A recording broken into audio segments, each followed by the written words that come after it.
My name is Vadim Krasnooky, Mediacentru Ukraine. I would like to welcome all the journalists who are joining us today to disseminate the truth about the most important developments in Ukraine.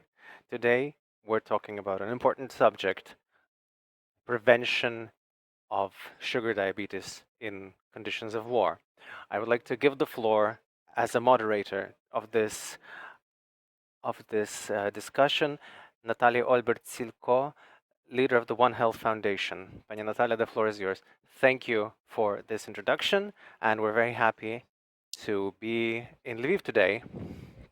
And of course, it's a very important subject because talking about chronic non-infection diseases is very important during the war, because we understand that this kind of chronic stress affects the development of sugar diabetes. And I'm happy that you have found the time to join us today, and have found the time to. I also would like to thank our speakers who have found the time. I would like to invite the first three, because we have a lot of people. I would like to invite the first three: Orest Chemaris, leader of the health department of the Lviv Regional State Administration; Lesia Kubatska, uh, at the health administration at the Lviv City Council, and sorry, and Halina Maestruk, head of the administration of the Women's Health and Family Planning Center, who also manages the Act for Health project aimed at combating non-infectionary diseases. Pani Halina, please join us at the podium. Why sugar diabetes? Like I said, war, stress, these difficulties, they affect the development of this disease. The situation in Ukraine was quite difficult before. Perhaps you didn't know. I will share with you that Ukraine had about 1.2 million Ukrainians diagnosed with type 2 diabetes, but about 2 million, over 2 million people had undiagnosed sugar diabetes. Now, what this leads to in the future is that there are complications that are difficult to treat. This taxes the healthcare system, and of course the health and well-being of Ukrainians. Many people, IDPs, have moved into the Lviv region due to the war, and of course this subject becomes even more important. So I wanted to ask today, how do you deal with this? Because the early detection and prevention of diabetes is very important. So what is happening in this regard in Lviv and the Lviv region? So, Pan Orest, perhaps the question to you first. What's going on in the Lviv region in terms of detection, in terms of infection level, disease levels, spread levels, and what do you do to work with this? Hello, thank you for having me here. I thank you for raising this important subject. Now, of course, the main objective of the healthcare industry is prevention, to prevent the kind of complications that we can prevent, for which we of course need timely diagnosis, and aim our resources and our efforts to ensure that the patient has the opportunity to turn if there's any suspicion of a disease, to turn to a doctor, to be consulted and do all kinds of take all kinds of diagnostic steps. Briefly, I'd like to say that with the start of the Russian aggression, Lviv has opened its doors to about 500,000 IDPs, internally displaced persons. So in terms of the taxing of the healthcare industry, we're talking practically 80,000 people of the IDPs who have already turned for medical assistance. Over 10,000 of them have been treated in hospitals. So I'd like to say that we're managing with the kind of load that we're facing, because the healthcare branch, the healthcare industry, is quite strong, has quite a lot of cadres, quite a lot of staff. We have enough so far to rise to the challenges that we're facing.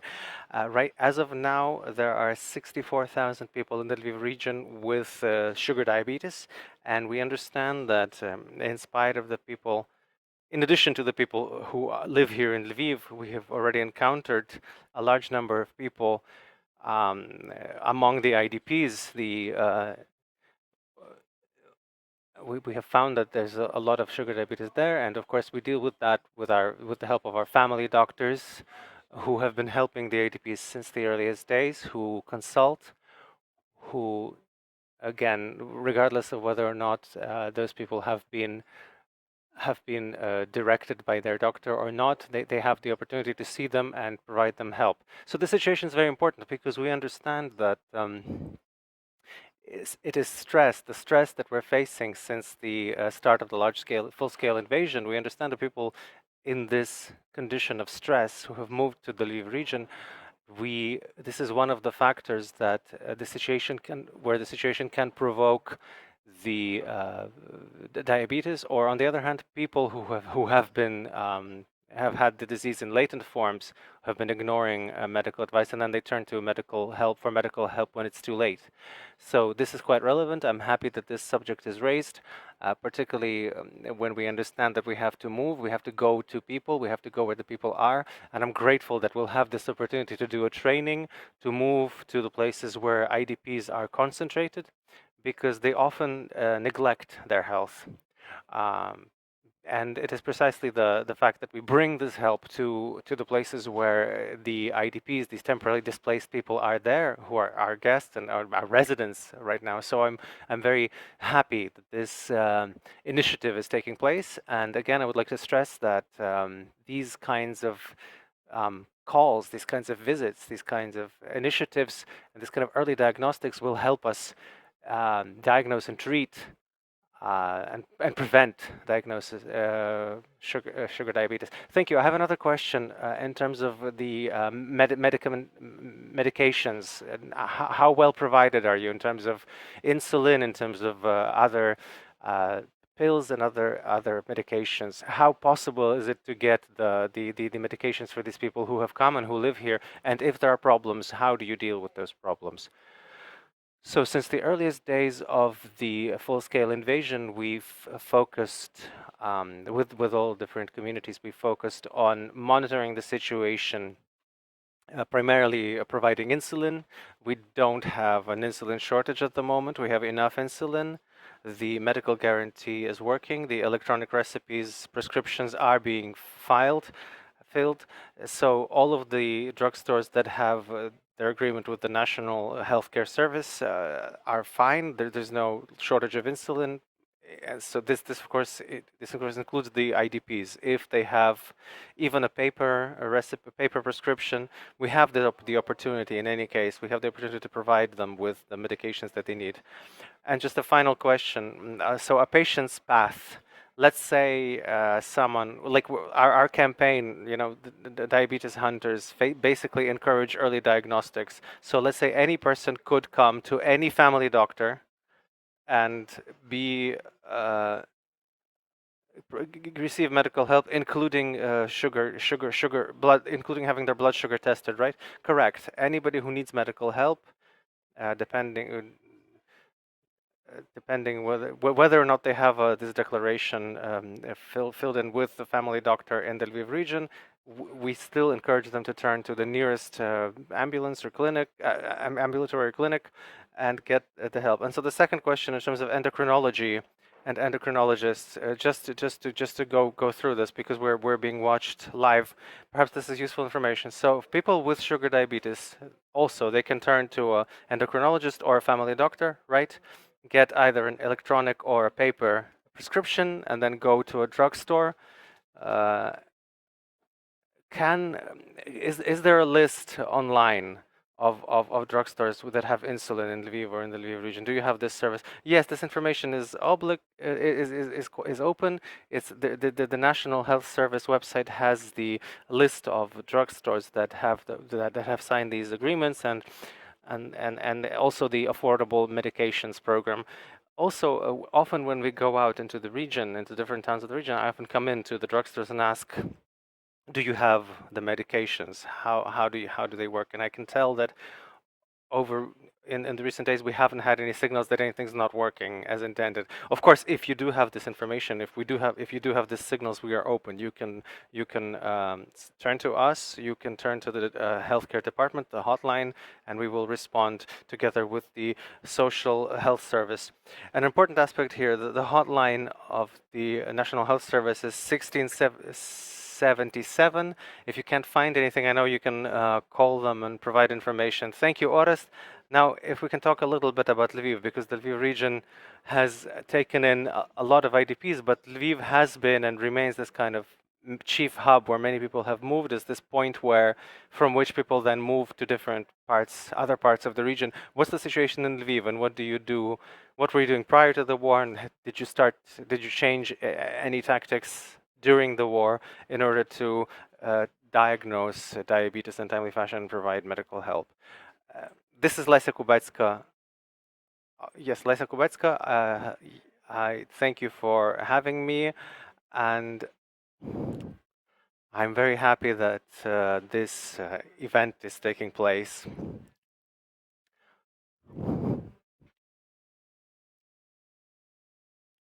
There are about 20,000 sugar diabetes patients in Lviv. That's a pretty high number. And of course, every year, Lviv had these initiatives together with the healthcare department, the early detection and prevention of and early detection of diabetes. But because of COVID-19, for 2 years now, we haven't held these initiatives. So this initiative is now very important, and we're very grateful that you have perhaps provided this stimulus for us as well. As far as statistics are concerned, we've seen that we have first-time sugar diabetes patients.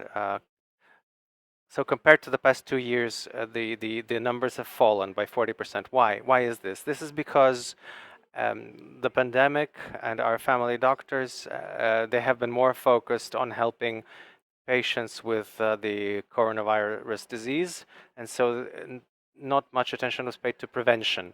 Now, unfortunately, there's a war, and in spite of all this, our frontline workers, our heroes, our family doctors, because I think that really the main structural unit of our medical system is the family doctor, because a lot depends on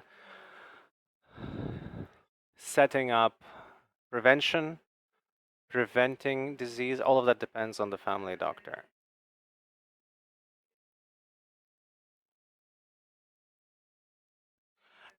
In Lviv, we have about 111 IDPs living in temporary shelters, and we've created these mobile brigades, mobile units with nurses and family doctors, and we also involve other doctors. We move to those various points, and we contact with the internally displaced persons in terms of their needs. Do they need medical tests?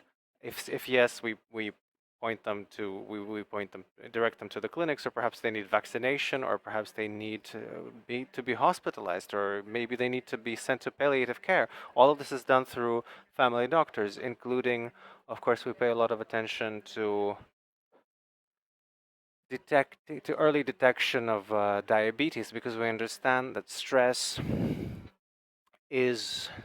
leads to aggravation and the rising of different diseases. Last year, we developed a strategy for the development of healthcare in Lviv, and we had been planning that 2022 and 2024 would be dedicated to the role of the family doctor. In terms of, we'll be stressing prevention. So in spite of the war, we are doing our best to do these things in order to prevent the heavy diseases that lead to disability or death. Thank you, Pani Lesiu. I think perhaps journalists will have questions later, and we'll now switch to Pani Halina. If you could give the microphone to her. Pani Helena, you had the Act for Health project aimed at preventing non-infection diseases, including sugar diabetes. Act for Health is implemented. It's a technical assistance project with the support and funding of Switzerland, the Swiss Confederation. We're very grateful that even in conditions of war, they haven't stopped funding. We're continuing our work. Could you tell us a few words about the project and why the topic of sugar diabetes is important today? Thank you.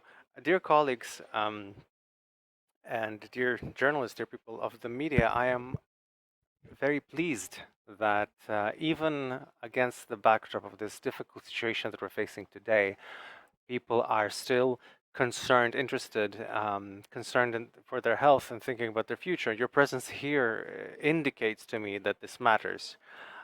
The project started in 2020.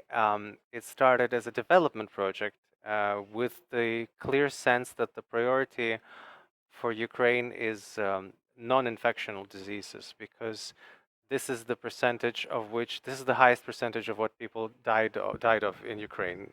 It was at the time and probably will remain the highest.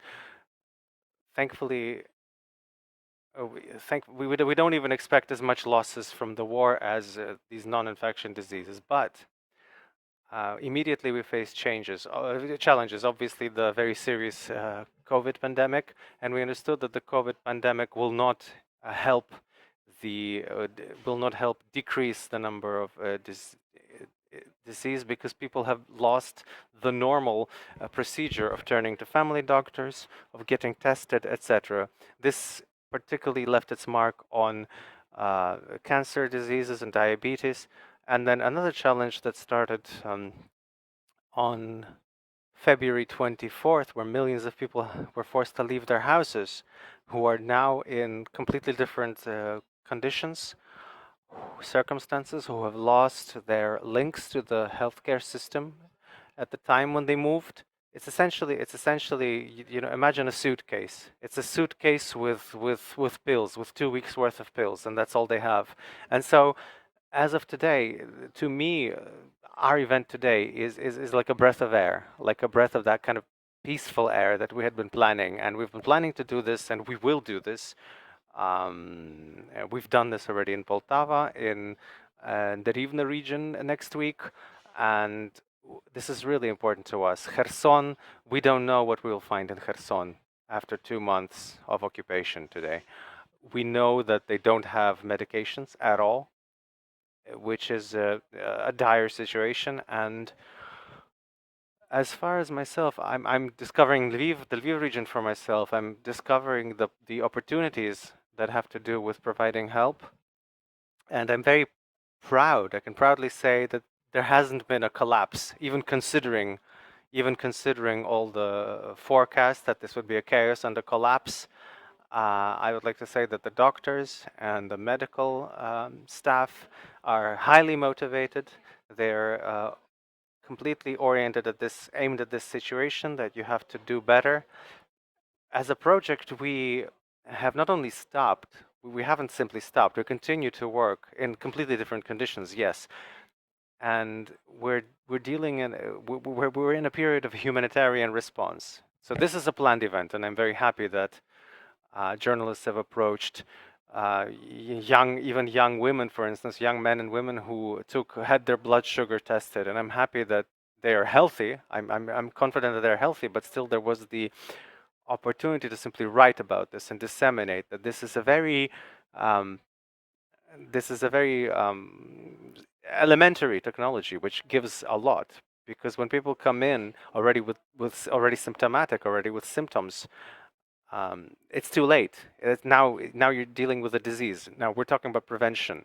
So I would like to say that we will have a mobile brigade on non-infectional diseases. There will be one in each region. The project funds the purchase of medications necessary for providing help free of charge to the people who have been internally displaced, and people who are in remote areas who are now feeling the need for medical assistance and also financial assistance, because many people have lost their jobs, many businesses have closed down. This is very important to us. This is a project that we're planning over the next 3 months, and I've managed in Drohobych. I've looked at three schools that take in IDPs from all over Ukraine, and I wanted to say that there are many problems, but the education system is also very involved. Teachers, people who are working in education, in schools, they have they're doing their best and they're helping. So the project is responding. We're responding. We're providing financial assistance to these institutions in things that the things that wouldn't usually be our purview. Like washing machine. Washing machines, heaters, etc., and we respond to these needs. There's funds being allocated to that. It in totally going to the points that needed. Anyway, I wish you all health and on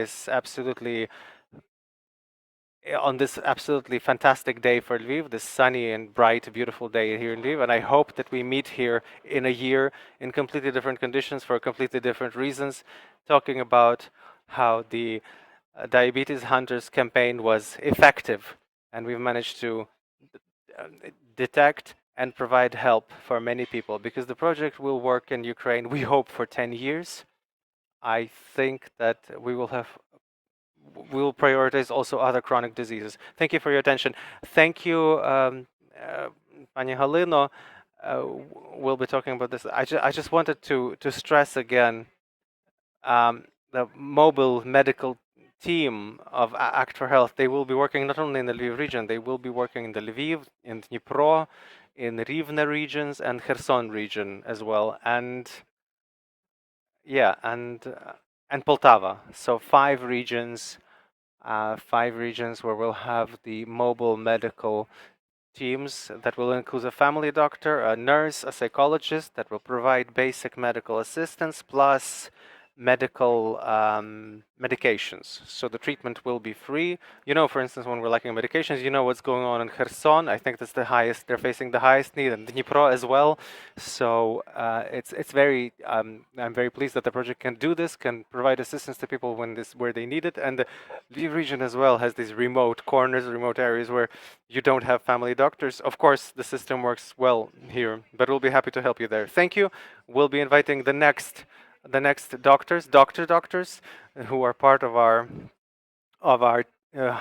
Diabetes Hunters team, and we'll be talking a bit more about diabetes and why this is important. I would like to invite Mariana Sluzhinska, regional coordinator of Act for Health in the Lviv region, Mariana Klimtsev and Irina Gnatiev. These are our family doctors.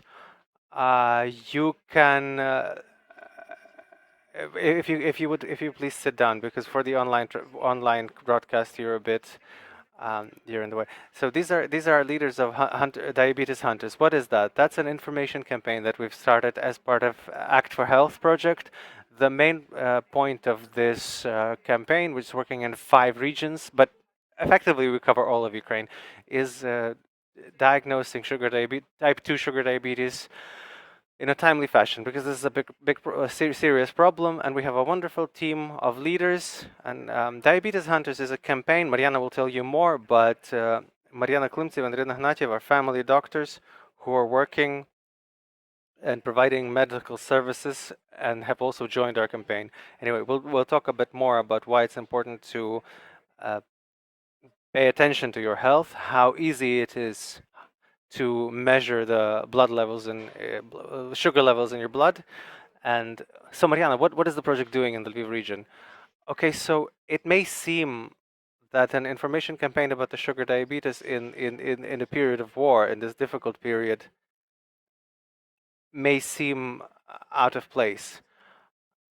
But these events are actually very timely, because many doctors and psychologists have said that when we are in a we're facing a protracted problem that needs solving, we have to take care of our health. The internally displaced people who have ended up in the Lviv region and other regions of Ukraine are facing numerous problems: social problems, housing problems, employment problems, sending their kids to schools. So the questions of health sometimes take a backseat to all these. Often, when, especially if these are chronic diseases and don't require urgent care. So the project Act for Health, I think, is very timely. It has been started very timely, and it's continuing this information campaign in terms of sugar diabetes prevention, because stress is a significant trigger of the development of the disease, and the disease is sneaky in that it often starts asymptomatically but then ends with heavy complications down to disability.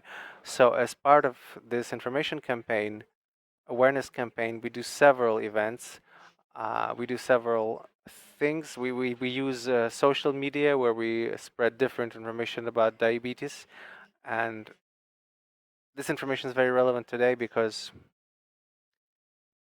providing help and prevention in conditions of war are a bit different from what we could afford in peacetime.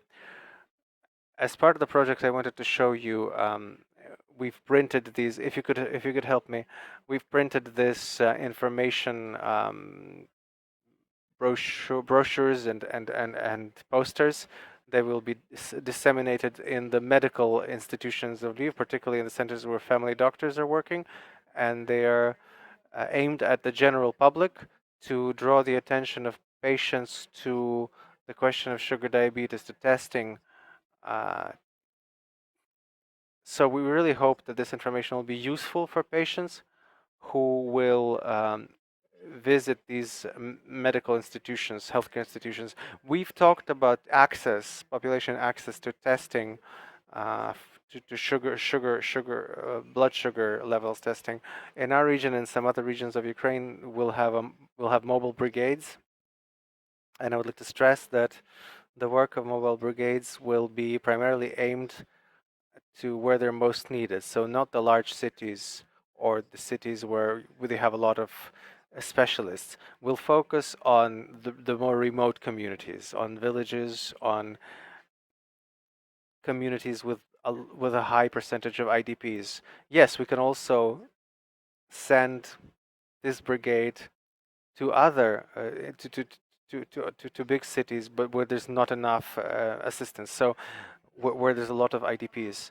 So I think that the work of medical communities, of these medical teams, will make a difference in communities, because apart from diagnostics, they will also be providing free medications, which is extremely important now because these remote areas of the Lviv region don't always.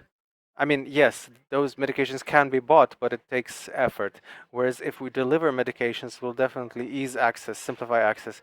Yes, thank you. I also wanted to point out an important thing, that this project and this campaign are implemented along with the Ministry of Health of Ukraine. And as part of this project, we've also uh, put together a website on sugar diabetes. But the important thing there is there's an online test to test yourself for how high risk you are for type 2 diabetes, to make sure whether you're a risk group or not. And we'll be talking about this about Pani Irina Gnatiev. Who are the risk groups? Who's at risk for diabetes? Can we tell this for the journalists? And what is the path? As a family doctor, you've faced you see patients every day. What should people look at, and when should they turn to a doctor? Well, the role of a family doctor is very important, because a family doctor has his or her patients, and the doctor can see who's at risk. Now, at risk are people aged 45 and higher, patients who are overweight and obese, who have hypertension, or who smoke. All of those are risk groups. So the family doctors have to first diagnose those in the risk group. But of course, later we also have patients who come in with complaints, but they're not risk group, where you have excessive urination, excessive thirst, frequent infections, frequent hunger, wounds that take a long time to heal. A patient might not know that they have diabetes, but unfortunately they already have the disease. So in general, it's very important when a family doctor is seeing patients.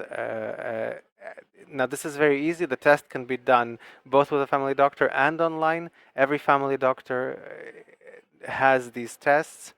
So, this early detection and prevention, the early detection can prevent many complications that we have in Ukraine, because the levels of hospitalization down to complications of diabetes, that's precisely down to the fact that this is not sufficiently controlled. So I would like to ask everyone to please do this online test, then do a blood sugar test, and be healthy. Thank you. Mariano, now to you, just another question. We're talking about stress. Could you tell us a bit about, because we're talking about risk groups, but we also understand stress, and which probably broadens the risk groups. How does stress affect the development of this disease, and what do we do to prevent it? Hello.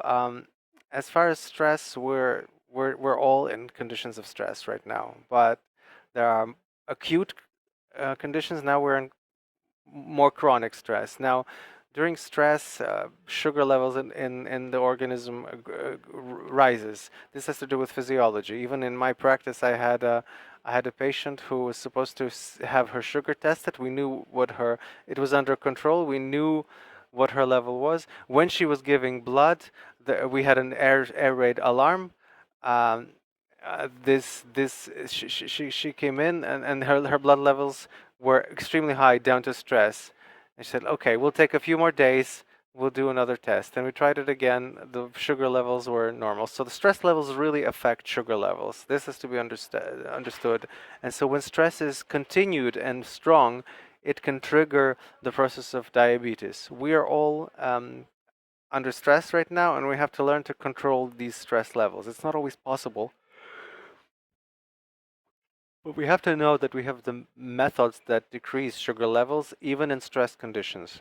For instance, physical exertion, when we start, when our muscles start firing and working, the sugar levels in the body drops. So if you're sitting there frozen in stress, you have to force yourself to stand up and even go out into your garden. I don't know, plant potatoes or take care of, go garden. It really does help. It really does. I mean, yes, it's a bit of a joke, but it's not really a joke. It's true.